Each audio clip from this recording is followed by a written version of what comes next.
welcome to my channel Passion for Food and Travel. இன்னைக்கு வந்துட்டு நம்ம prawns fry எப்படி பண்றதுன்னு பார்க்கலாம். So first நம்ம இதுக்கு lemon போட்டுக்கலாம் and அதுக்கப்புறம் salt,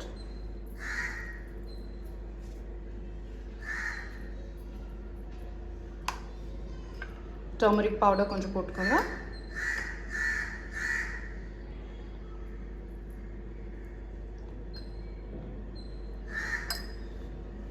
அதுக்கப்புறம் chili powder,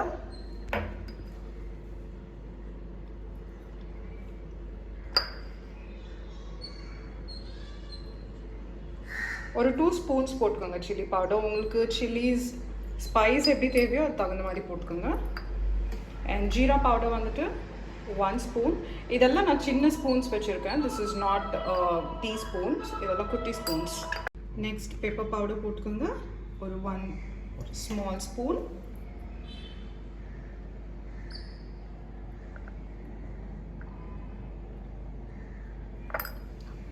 அதுக்கப்புறம் கொஞ்சம் ginger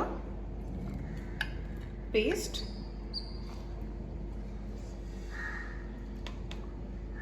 அதுக்கப்புறம் கொஞ்சம் garlic paste, கொஞ்சம் ரொம்ப நிறைய போட்டுக்காதீங்க.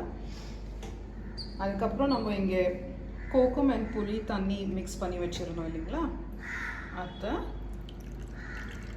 இந்த மிக்ஸ்சருக்கு நம்ம போட்டுட்டு நல்லா மிக்ஸ் பண்ணலாம். கையிலே நல்லா மிக்ஸ் பண்ணுங்க. இது பார்த்தீங்கன்னா நல்லா மிக்ஸ் பண்ணிட்டு இதை நீங்கள் ஒரு ½ an hour மேரினேட் பண்ண விட்டுருங்க. ஓகேங்களா? எண்ணெய் நல்லா காஞ்சிச்சு. இப்போ நம்ம இதில் ஆனியன்ஸ் போட்டுக்கலாம். ஸ்லைஸ் பண்ணி வச்சுருந்த ஆனியன்,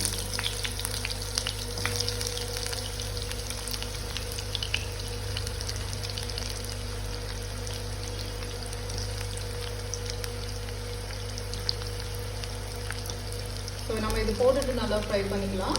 ஸோ இது நல்லா ஒரு பிங்கிஷ் ஆயிடுச்சு. இப்போது இன்னும் கொஞ்சம் ஃப்ரை ஆகட்டும். ஸோ இது ஆல்மோஸ்ட் ஃப்ரை ஆயிடுச்சு. நம்ம இப்போது கறி லீவ்ஸ் போட்டுக்கலாம். இதில் அதுவும் போட்டு கொஞ்சம் ஃப்ரை பண்ணிக்கோங்க. ஸோ கறி லீவ்ஸ் நீங்கள் எந்த டிஷ்ஷில் யூஸ் பண்ணாலும் அதோட டிஷ்ஷை அது என்ஹான்ஸ் பண்ணிடும்.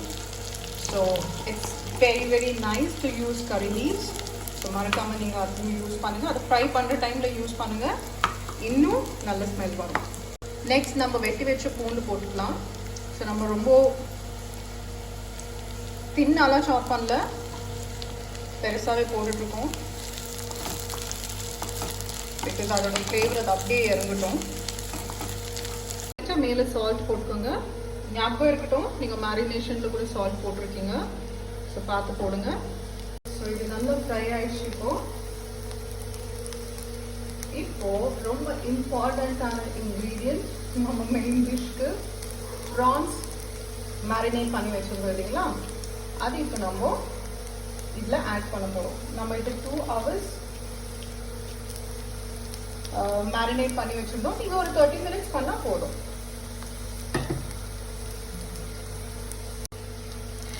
ஸோ ப்ரான்ஸ் போட்டாச்சு.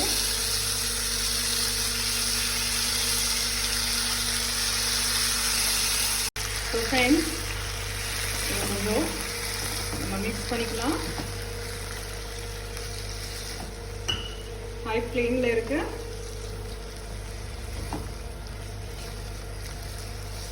ஸோ அந்த மேரினேட் பண்ணி வச்சுருந்த தண்ணி கூட கொஞ்சம் இருந்தது, நான் அதையும் போட்டுட்டேன். ஸோ இது இப்போ நல்லா குக் ஆகட்டும். அண்ட் ரிமெம்பர், ப்ரான்ஸ் வந்துட்டு ரொம்ப குக் ஆகக்கூடாது, இது ஒரு சீ ஃபுட் இல்லையா. ஸோ ஒரு 4 to 5 minutes குக் ஆனால் போதும். ஓகே, பட் உங்களுக்கு ரொம்ப ட்ரையாக வேணும்னா then you can over cook it. But அது ரப்பர் மாதிரி ஆகிடும். பட் அது சாஃப்டாக இருந்தால் நல்லா இருக்கும். ஓகே ஃப்ரெண்ட்ஸ், இது ரெடி ஆகிடுச்சு. இந்த கன்சிஸ்டன்சியில் எடுத்துகிட்டு நீங்கள் வந்துட்டு சப்பாத்தி இல்லை ஒயிட் ரைஸ்க்கு பேசி சாப்பிடுங்க. ஸோ மறக்காமல் லைக் பண்ணுங்கள், சப்ஸ்கிரைப் பண்ணுங்கள். பாய்.